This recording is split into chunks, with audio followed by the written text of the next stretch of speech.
Which way? That way. Winning, always. Keep with the building. Winning, always. Winning, always. I know, yeah. Hi, everyone. Welcome back to The Motive. I'm your host, Colin Young. We got a great topic here today. Special guest. We got Dennis Conner in with us today. Coach D, as I know him. He's a strength and conditioning coach, mentor, author. What else do you do, Coach D?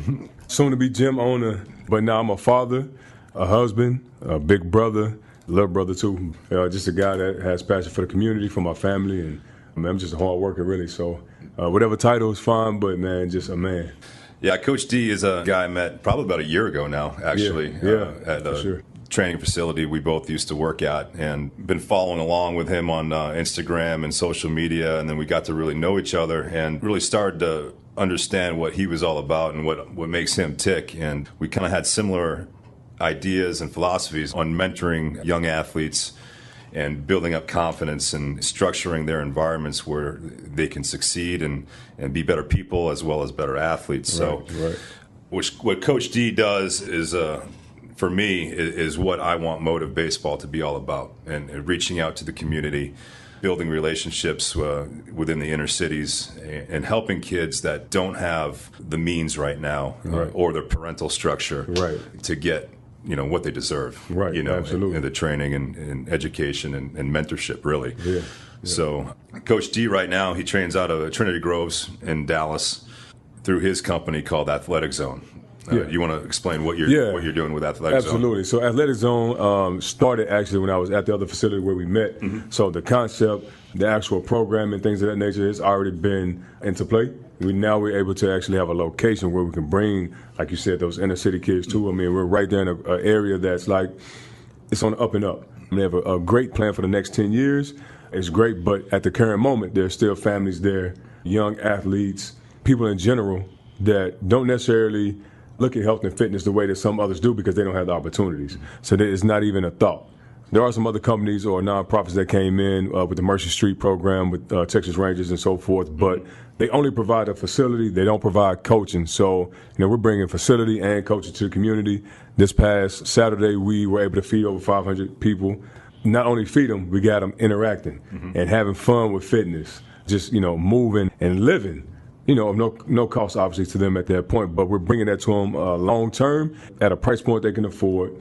It's in an environment that, to me, I've seen a few different facilities measures up with pretty much all of them. And so, it's not like we're telling them to come work out in the parking lot per se. We're giving them opportunity to come into a facility that's first class. You have my wife who also works with me. She's an athletic trainer, so we take care of you medical side as far as we can. Therapeutic, try to make sure that you're healthy. Everything that you would want an athlete to have or just somebody in general to have, we're going to provide it. Yeah. Excellent. I really want to get into the genesis of you and what deep down inside your heart and your soul makes you tick and why you decided to take this path with mentorship. Man, so I'm from Fort Worth. My grandmother's from Mississippi, and I mention her because that's who primarily raised me. My father's from Mississippi. He met my mother in Texas, and hence you have me. Within all of that, again, like I said, my mother had my sister when she was 16. She had me when she was 17 years old. It's expected almost that she's going to need help as a teenager to raise those children, especially if she's going to finish school. So in order for her to finish school, I was given to my grandmother. From there, that's where my backstory starts, I guess you could say. What seems like in a lot of the situations that I've seen as far as single-parent homes or absent fathers, there's always been, and it still is when you look at the stats, sort of a failure there. And I had those same opportunities to fail. I went through the same trials, tribulations as any inner-city kid, so I've seen a lot. I've done a lot, but I made it out. I made it out, and not that I'm perfect or anything like that, and I still learn as I grow as a man, but all those experiences as a youth and the things that I've seen, that's what I've pulled from. It wasn't expected for us to succeed. You might have had a few people in our lives, in our circle, a few teachers here and there, coaches that want you to be successful, but it's only so much they can do when the society around you expects for you to fail. So my grandmother was that one. Your grandmother was my grandmother was the one. Was the guiding light. Man, it still is. Like, I remember all the Now, they say a woman can't raise a man. I get it. There were certain things she couldn't teach me. I did run away at the age of 13. I left home because, she had certain rules and regulations. I went to that stage of, I feel like she don't understand me, all right? I'll give you an example. One of the reasons why I ran away is because she would not let me go to public school. I didn't want to go to public school because I wanted to be in public school. I went to go to public school because she had myself and one of my other cousins that she was raising. She put us in private school, but sometimes at the cost of not having new clothes or at the cost of not having water and electricity on at the same time, right? And so in my mind, hey, look, education, I can get an education. I can learn whatever the teachers are teaching anywhere. This was I always try to, get across to her, but I didn't understand what she understood. Like, as a young man, you think you know it all. Right. She understood that the public school system was flawed, so she did everything she could to keep me away. And so me being hard-headed and young, I ran away, got into trouble, and ended up coming back home. But when I came back home, we had an understanding, hey, look, I'm not going back to private school. Right. I still don't want to wear the same clothes every day, but I do understand what you're saying as far as school. So I'll put it'd be my responsibility. I'll make sure I get into college. I'll do what I have to do and so forth. And I end up doing that. But she was trying to instill in me at a young age that, hey, I've seen this route. Education is the route. Sports is, okay, whatever. But for her, it was education.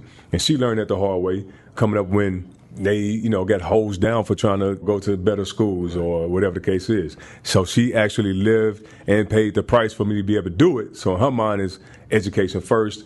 Regardless of what I can't teach you as a man, I can tell you this. If you educate yourself, you'll be all right.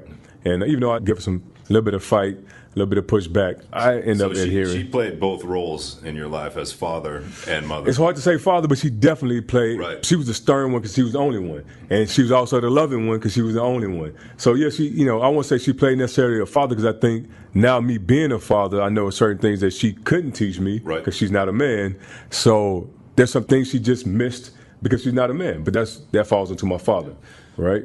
But I still learned them along the way. It's just I learned the hard way. Now, with the mentorship role that you take, you play that father figure for a lot of these kids. Exactly. Now, where did that come into play where you learned and then that's something that you wanted to take forth and look at these kids and see yourself within these kids and like understand that they need that father figure moving forward? Man, honestly, just my understanding of who I am and where I come from, that helped me a lot. When I was reading in the Bible, Isaiah, the 3rd chapter, if any man picks up that book and you read that chapter, you'll have an understanding of where I'm coming from. I won't go into it all, but you can read it on your own. Regardless if you believe it or not, you can see what it's saying. It's plain and dry, and it's telling you that there's a lack of men. And that because there was a lack of men and leaders, that the young men fell because of it, and that cycle continues. And once you recognize that and you see that, you can either be a part of the problem or the solution. And I realized that I could easily be a part of the problem. Like, it's easy to do the things that are out there, right? And so for me to teach somebody else that, I have to live it. I have to do it. And once I do it and live it, then I can go teach the next.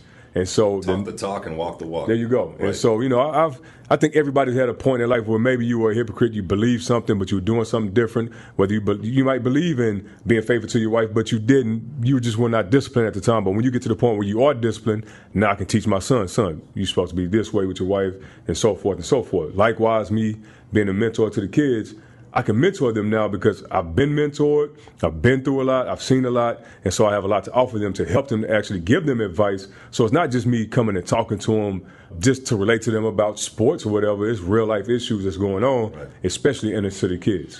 Now, you talked about your grandmother being the rock there. Was there a male figure or mentor that came into your life at some point? At some point, yeah. So it was Coach Holly, which in Fort Worth is a legend among all coaches. As far as, Little League youth coaches, he was my next door neighbor. I was a soccer player because my grandmother had me in private school. They didn't have football. So I played soccer and she had me doing tap dance, right? So my footwork was nice, but I had no skills in football. But he saw a kid in the yard playing and was like, this big kid right here can move. I need to get him playing football. He was one of my first coaches and mentors. Not just mine, Darren Williams, who played in the league, who tragically died, who played for Denver Broncos. He was his coach. Many other coaches, many other players that became either NFL or NFL coaches or arena players. They all came from Coach Holly. So he was the first as far as like a male figure. I have an uncle by the name of Rudolph Jackson who just retired this year from the Fort Worth Fire Department. Even though he wasn't present in the sense of like there every day to raise me, his presence alone and what he does, how his demeanor, how he took care of his family, everybody sees it. Everybody in my family knows Uncle Rudy's like, he's the guy when it comes to that. And he still, checks on his mother every day. He's a man, basically, right? And so those two, and obviously him being my uncle, he's been in my life the whole time. That's my mother's brother. Those two, I say, will be the first two. And then, coaches along the line, a couple different mentors. One in particular, I won't say his name. He does pretty well. He owns a daycare franchise. He taught me a lot, just as far as mentality and how you have to be successful. But then also I have what I always tell the young ones, I have elected mentors, meaning people I look to online who have the same ambition, drive. Maybe they've been successful at what I want to do, or maybe they're successful in another area, but they got the same passion that I have. Or like Eric Thomas is one that I'm a probably forever watch as long as he continues to do what he does. He probably has more impact in the community than any politician, any former president, or anybody that I know with a platform to be able to speak and communicate across the board. He's probably one of the top, if not the top. If he continues in this path, they're going to compare him to a Martin Luther King, a Malcolm X as far as like his impact on the community. So that's what I would call an elected mentor. And so I might not know him, but I don't have to live in your city to know you. You don't have to be Coach Holly next door anymore, because I can hear your story online. I can get online and I can see exactly what you've done, and I can hear your message and I can follow you that way. So when we talk about the inner cities, getting out of the suburbs, getting more into that urban environment, community leadership seems to be a big part of guiding youth athletes and children in general. So we need those types of people to take it upon themselves to be disciplined and talk the talk and walk the walk, like we talked about. Yeah.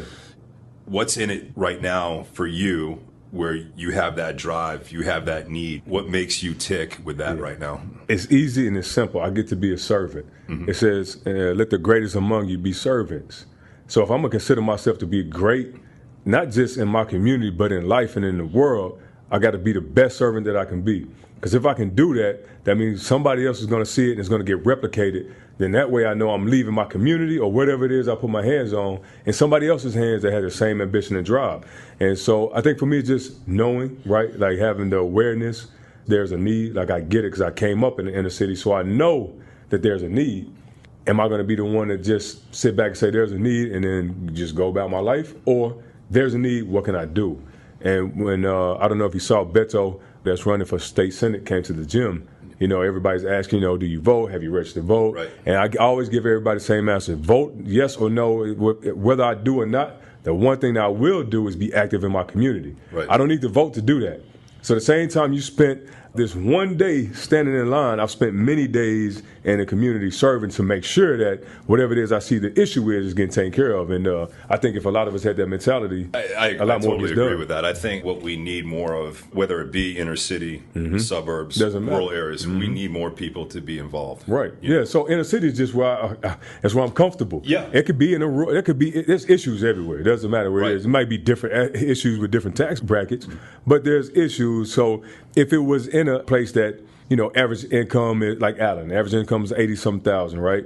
You're going to have different issues, but that doesn't mean that there's no issues and those kids are not impacted. I've seen troubled kids in those communities too. Yep. It might be they get to eat meals every day and so forth, but it might be the father could be in the household and he works all day, and so the child doesn't even know his own father. That's why I had something like Jacob and Sons, where we basically force you to spend time with your son, or we're going to spend time with your son. He's going to have a father figure. Yep. Race, color, where you live. I mean, those issues are widespread. Yeah, I think that innate sense of giving back is lost with a lot of people nowadays, and we need more people that want to give and understand the human element of how these kids are growing up and the support that they need. You got to be out there with them, though. You got to be with them, and we have a tendency nowadays to give them distractive things like iPads and iPhones, and where they can go off in the corner and not be social. Right. Then they start to disconnect. Right. So what I need you for. Yeah. So once that disconnection happens, they start traveling down some paths that they, without any mentorship or leadership. Because you lost the mind. You lost the mind there. Yeah. And I think they need more people like ourselves to bring them back into the arena and guide them in a proper way. I know I had some coaches in my life that really supported my efforts. Right. And without them, I don't know where I would have ended up. Right. You know, we need these people to look up to. These children need guys like yourself to direct them because if they don't see the image, to you, exactly, they have no one else to look up to. So if they don't see the image, it's like, well, who do we follow? And then if the image they do see is if the image they see is on social media, right, or even somebody locally, then it's going to be a problem, right? Because you don't know, man, you have no clue who they're watching, what direction they take, what do they put into these kids' minds. So, yeah, obviously, you know, I feel like it starts at home first. You know, that's why I'm so pressed on being present with my children's life. As much as I'm working now, I come home at 9, 10 o'clock. I'm going to spend time. And, you know, at that time, you're trying to get kids settled in, go to bed. When, you know, when my oldest is going to school, it's like, I don't care. We're going to spend time together. If I have to wrestle my son, you know, on the nights that I can wrestle him, I'm going to wrestle with him as much as I can. I'm going to pick up one daughter and the other one's on my back. Like, I'm going to be that I'm going to be there. And in their lives. I look at it this way as coaches. It's what I try to instill with my baseball teams is I have my sons on the baseball teams that I coach, but during that time period, all those other boys that are on my baseball teams, they're my sons right at that point. You know, and I'm trying to reach them in a way where they can just grasp on a little something and take it. We only have maybe an hour and a half a couple times a week, but if we can build their confidence and support them, you know, in what they're doing and build character, not just teach them fundamentals. You know, in the sport. They're going to go get a position coach, right? They can go get a position coach, but I think if you want to be a more well-rounded coach and have an impact, we need to deal with their psyche. We need to know what makes them tick. We need to talk to them on an emotional level to understand the complete package, you know. So investing in their minds. Yeah, you know? and the coaches that I had coming up, the ones that invested in me as a kid, as a young adult, as a person, are the ones that really made me get to the level I got to in professional baseball. Yeah, I don't know how, when you're saying that, Coach Rose, who among adults my age, he played for San Francisco 49ers. He was my first arena coach. He's another one of those guys. I don't know how I forgot him. He has such a big impact with the youth, and he poured, like, when you talk about those coaches and the passion you speak about, I think about him. I guess because it's my adulthood, I kind of forgot about him a little bit, but, you know, there's no way I should be able to, because somebody like that is somebody that I'm always think about when people talk about, oh, coach made a difference in your life and so forth. He has that same tangible, and everybody loves him because of that. He was a hard coach. Like, when I say hard coach, meaning he expects for you to do your job. Right, but that's on the field, and then after that, it's, you know, how's everything going as a family, and but he's doing well enough to where he invite, you know, everybody over, and just check on you, not just, hey, come over, I got this, come admire what I have, but hey, come over, come into my realm of life, and let me try to help you out best way I can. Yeah, and I think as coaches like that want to bring it full circle, and you know, we see a lot, especially in youth football, and even in select baseball, travel baseball. That's the arena I'm in. It's all about the trophy. It's all about the ring. It's all about how many wins I can put up. How much can I run up the scoreboard? You know, what are we teaching the kids at that point? It's all about look at me, and those kids turn into adults eventually. When it's always about that type of gratification, you know, real life sets in. It's no longer like that. As you get towards an adult, you're not going to get the trophies. You're not going to get the rings. You're going to fail. You're going to fail. You don't get that instant gratification. Now what are you going to do? Yeah, what are you going to do now? So then that's why I think this mentorship and development of youth athletes that we have right now, that's where we set the groundwork for, okay, you're going to fail in this, but we're going to teach you how to overcome the failure. We're going to build your character so that when you come, give you some tools for your mind, and not for your body, but for your mind as well, to help you as an adult. Because the uncoachable youth athlete turns into an unemployable adult. That's very true. Sports is, for 90% of these kids, it's something that goes away real quick. So what happens after the sports? We talk about education, right? We need to focus on education. A lot more, And so we need to develop. Teachers have them for a certain period of time, but when we get to the after-school programs with coaching and whatnot, we need to also be developing. It should be full circle, like you said. It shouldn't be full circle. We need to be developing their psyche, their minds, and then building their character. And I wish it was like that on every level. You know, that's why I like working with Beyond Baseball, the nonprofit, you know, we mentioned, because that's their mindset. And I wish it was like that on the college level too. I wish it was like that on the NFL level, right? MLB. But you know, after you get to a certain point, it's about money and what you can do for the franchise. And I get that part of it. But if you could imagine having a community start from very beginning and that community extending throughout careers into college and so forth, we'd have a lot better choices being made by those athletes when they do get to college. It's like, we can trust them because we already know they came up through this program. These kids are going to make the right decision. That's why I have, like with the P.A.K, I have 2 guys at Oklahoma State right now. Yep. One's a freshman, one's a senior. I know for a fact those 2 guys talk. They've communicated before he even came. And I know what they're going to do is they're going to hand that skill that they learned down to somebody else. Actually, one of them came and spoke when we were speaking to True Buzz about a year ago. And he gave his testimonial basically and was like, his family's doing okay. They can afford for him to have a defensive line coach, a speed coach, which that's what I did with him.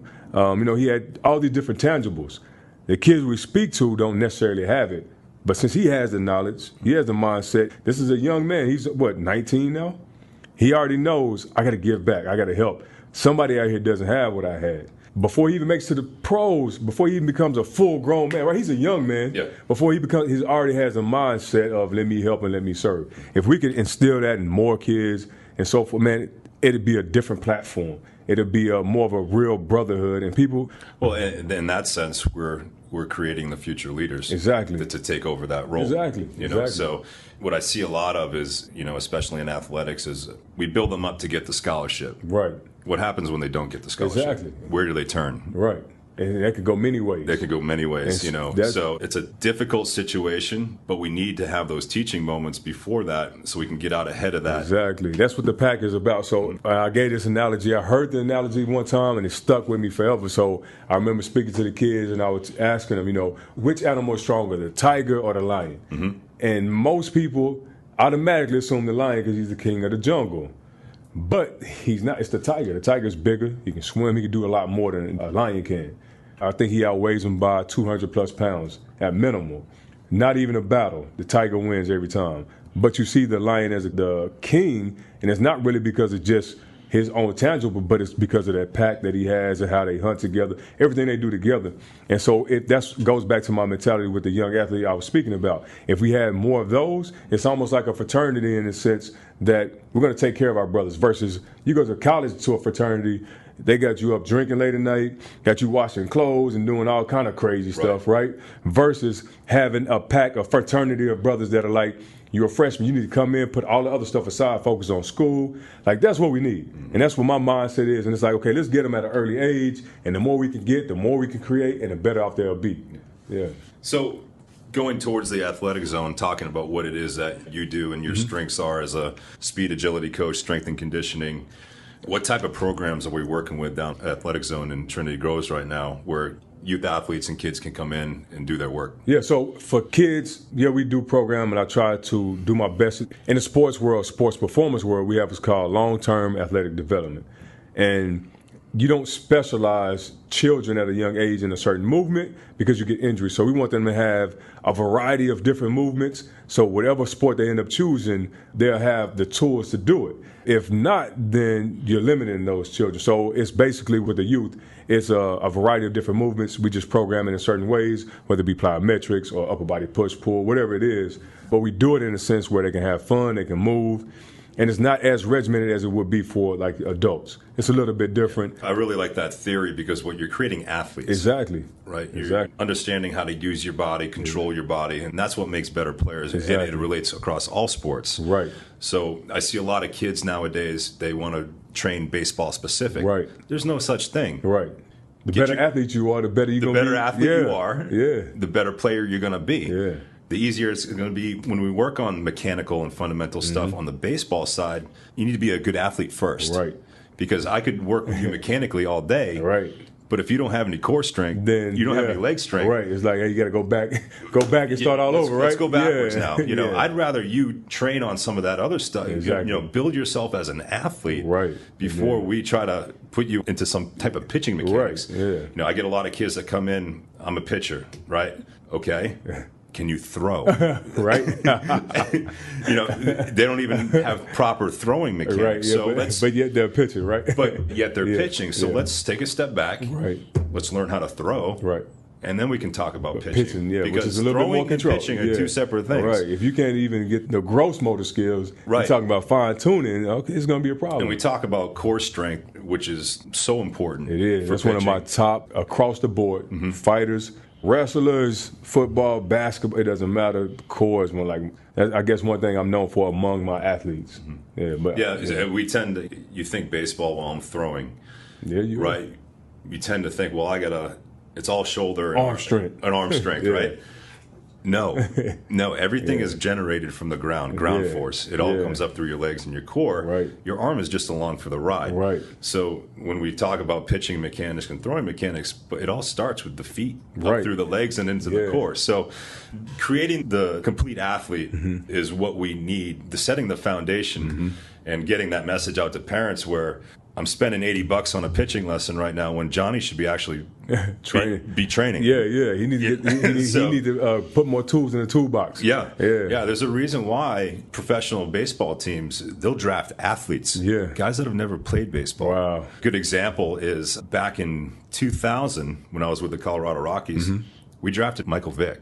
Oh, wow, yeah. I mean, look, right? You're talking about the top athlete at that time. Exactly. Yeah. Because you can take an athlete and you can build them into a baseball player. Especially with the tools that he had. You're talking about the top athlete at the time, too. Yeah. Speed, agility. Again, the tools. Whatever tool you put out there, he had it. Yeah. Another topic off the top of my head that I always go to is I see a lot of bad nutrition nowadays. Yeah. I see a lot of kids that are obese. Yeah. I see a lot of kids that just don't move a lot. Yeah. What are you seeing for trends with kids that you work with? That's definitely a trend. That trend's been going. When I was in college doing study and, we had to do reports, it was a trend then. It's a trend now. And at the time, I believe Colorado was number one as far as the healthiest state, and they probably still are. But Texas was one of the worst, with Houston ranking pretty high. And obviously, we live in a state where cattle is pretty big. You pretty much can get whatever you want, snap of a finger. It's pretty bad. It's pretty bad. And it's not, the kids only do what the parents allow. So I'm always put the responsibility on the adults first. Right. Because the kids are just a byproduct of what the adults let them do and what they provide. So I try to tell my parents, if we have a tournament day and we play games, and in between games, I don't want to see anyone drinking a Coke. Man, no. I don't want anyone it's not even throwing down cheeseburgers or hot dogs. Because we're sugar overloading at that point. Your body gonna shut down. Your body gonna shut down. We need hydration. I find that just because it's so easy access with that food, and it'll satisfy a kid for a minute. But when we talk about performance and excellence in performance, that kind of stuff really detracts. Man, it's crazy that you mentioned that, because we have a company right now that's called Iron Campaign. They will be changing the name of a portion of the company because they do meal prep. And my business partner, Brandon Moats, was talking to one of them, and he was like, do y'all provide for kids? And they looked at each other like, no, but then it was like, why not? You do all this meal prep, people are buying meals for themselves. Why not provide that service for kids, their portion, based on activity-based as well? And the food they have is pretty good. So it's like, give them that option. Nobody's even like focusing on, hey, let's make sure the kids have somewhere healthy. Okay, Chipotle, maybe. Just depends, portion control, right? There's no portion control at Chipotle. You're going to get a big bowl or a big burrito of whatever it is. So nobody really on the mainstream level is really pushing it. So there's an opportunity for that. Yeah, and think of it this way, where parents are making these investments in you and I as coaches to teach them to get better. But at the end of the day, they're not investing in the own nutrition and health of their child with the food that they're feeding them. It's negating everything. Well, not everything, but a lot. Yeah, so, food is fuel. Right. If you're putting diesel in a regular gas tank, something's going to go wrong. Right. Something's going to go wrong. It might be good, great, but, we have to educate them as well. Right. And so it's kind of hard. You can't put new wine in old bottles, they say, or if you put new threads on an old garment, it's going to rip it.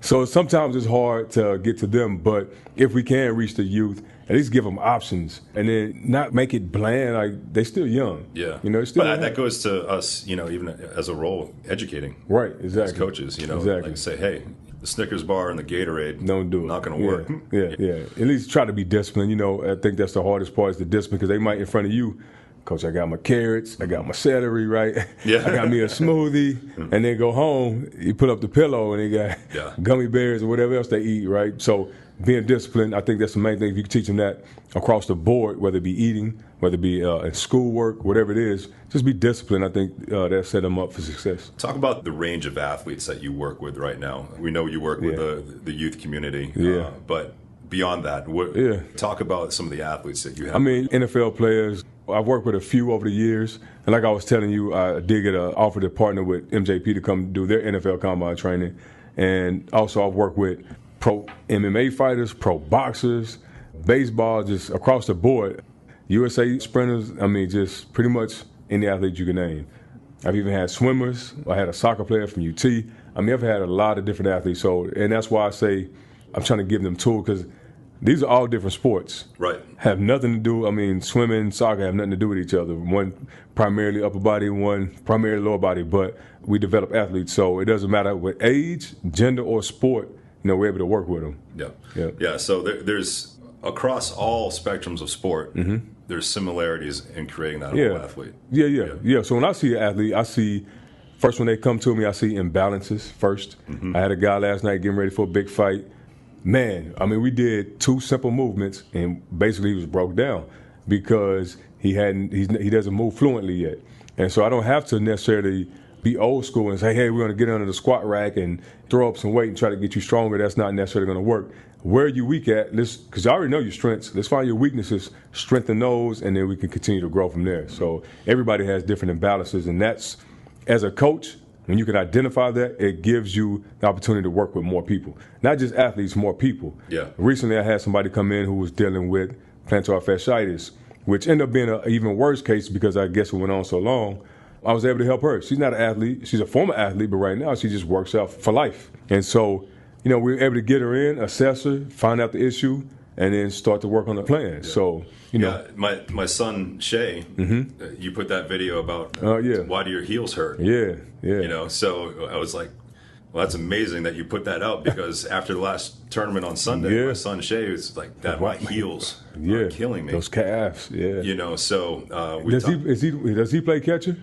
No, the oldest Caden plays catcher, but Shay, good ball player. I think it's a flexibility issue probably with him. So he's talking about his heels hurting, and all these things are fixable, but we need a coach like yourself to make an assessment. Right. Where are the drawbacks in this athlete right now that we really need to assess and build upon those, because we can get stronger in the strong areas. Right. But our weaknesses are really going to show if that's the case. And I can't take all credit for it, because my wife taught me a lot. That's how I met my wife, going through my own personal injuries.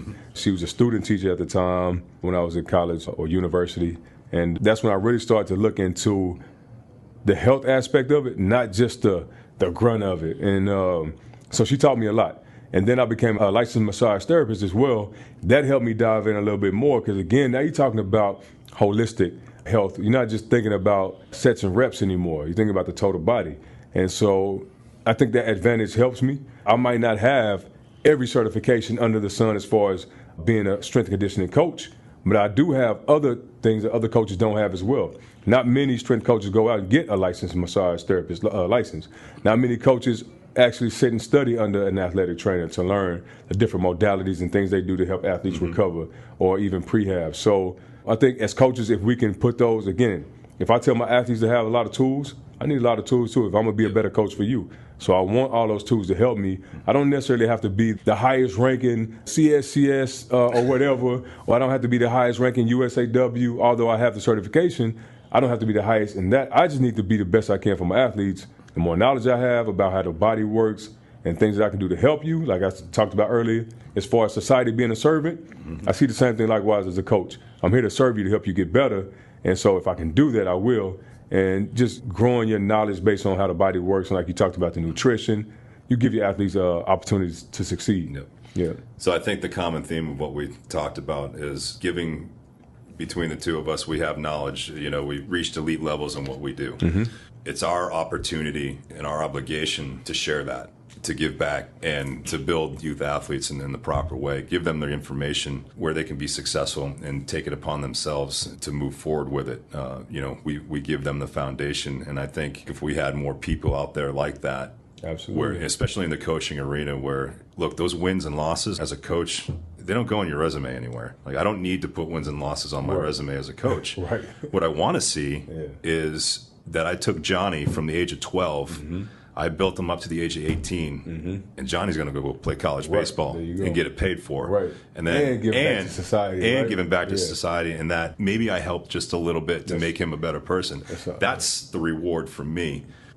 Take a kid, build him up, and the money is one thing, right? As coaches, we provide a service, we get paid for it. But outside of that, it's when I see a kid succeed, that is way more rewarding. Yeah, it's like, man, it's one of those goosebump feelings, right? It is, and it's like, and you get to relive that every single time that it happens, so it never goes away, man. And for coaches to have that mindset is a beautiful thing, because now the players trust you more. They know that you're not just there just to, what I'll say, excuse the language, but pimp them out. Because a lot of coaches, that's what they do. A lot of managers, that's what they've done in the past.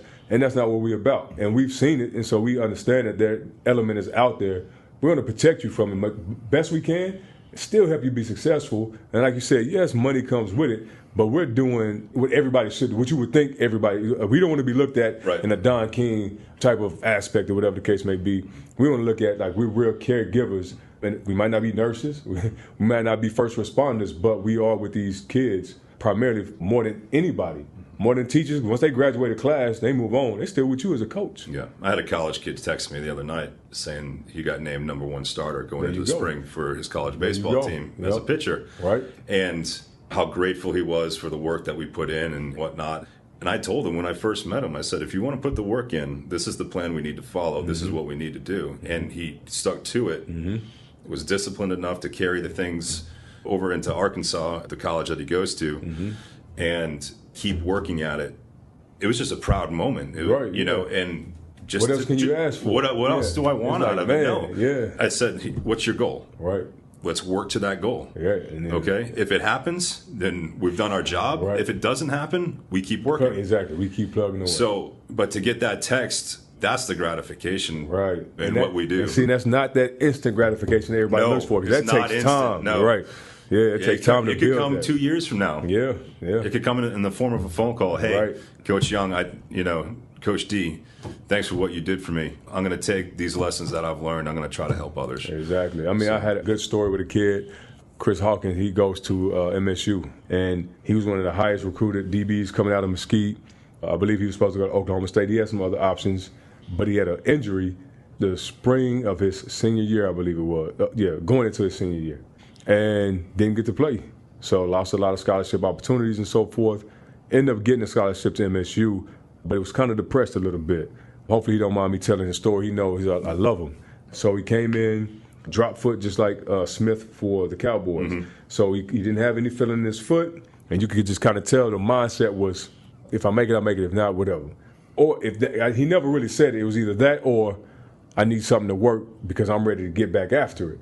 And so what we did, though, regardless what the mindset was, you could tell the demeanor was kind of like sheltered or whatever. We got him out of that mode by just working, and it took time. And it's still taking time, but he went up to MSU. He got, as a freshman coming in, they gave him the award of comeback player when he had just stepped on campus, basically. Wow. Yeah, and he went up. He was one of the best in shape. He had a very good spring, and this is his freshman season. He's already played a little bit, got an interception a couple weeks ago. Still doesn't even have full feeling in his foot, but he has the mind and the drive.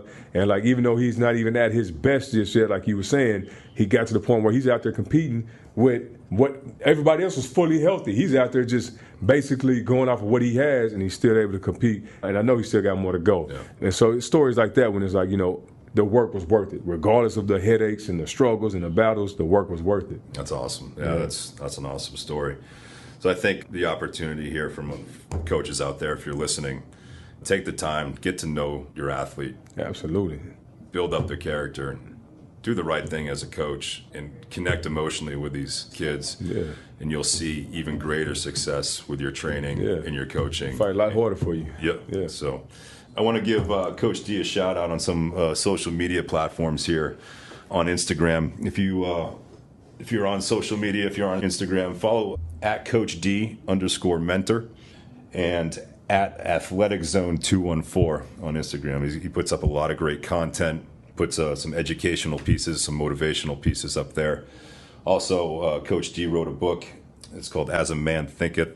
30 Days to Success. It basically, just explain a little bit about that. So, the millennials, which when they say millennials, they put a big age bracket. It's like 35 right now is the cutoff and on down. But it's really speaking to those kids that are like in college, high school, that really need some motivation. But believe it or not, a lot of women bought the book. That's fine. You're a good-looking guy. Man, your face is right on the cover, but the target, the target was to get to the youth. And I wrote it in a style that mimics their life right now. So Instagram, Facebook, everything they have, it's so fast information, and they can register the information faster than they could. Well, I ain't gonna say faster, but they're getting it so fast. I wrote the book in that style. So every chapter, even in the beginning, I tell you, like, I'm not gonna put a lot of fluff. I'm gonna be straight direct. This is what it is. You can apply this principle or not. Hopefully this principle is for you. If not, find the chapter in the beginning of the book, look in the table of contents, find the one that you need, go to it, get the information, either apply it or not. That's up to you. You don't have to spend time necessarily read. I'm not doing a build up to anything. I'm not trying to sell you anything in the book. This book, it really is a 30 Day to Success type of book, meaning you could do one principle for 30 days on something that you're working on. And if you are that disciplined, you can't tell me you won't be successful. If you grinding every day, and you apply on one of these principles, you will be successful. So that's what the book primarily is. That's great. Yeah. That's great.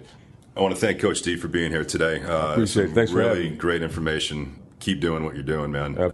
Here at Motive Baseball, we're going to be following along, and hopefully we're doing a lot of things together. Yeah. So we're going to put Coach D's contact info up on the website and for this podcast, and also we're going to put up his nonprofit, the P.A.K Institute. We'll put information for that up. Absolutely. So I want to thank you for being here and on the Motive with us, and very inspirational stuff. And thanks for hopefully having me. more people can follow in the footsteps of what you're doing. I'm following the footsteps of others, so I believe they will. Yeah, that's great. Yeah.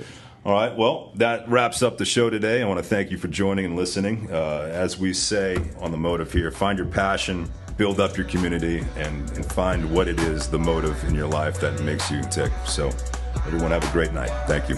Get with the motive. I know one way, which way, that way, winning.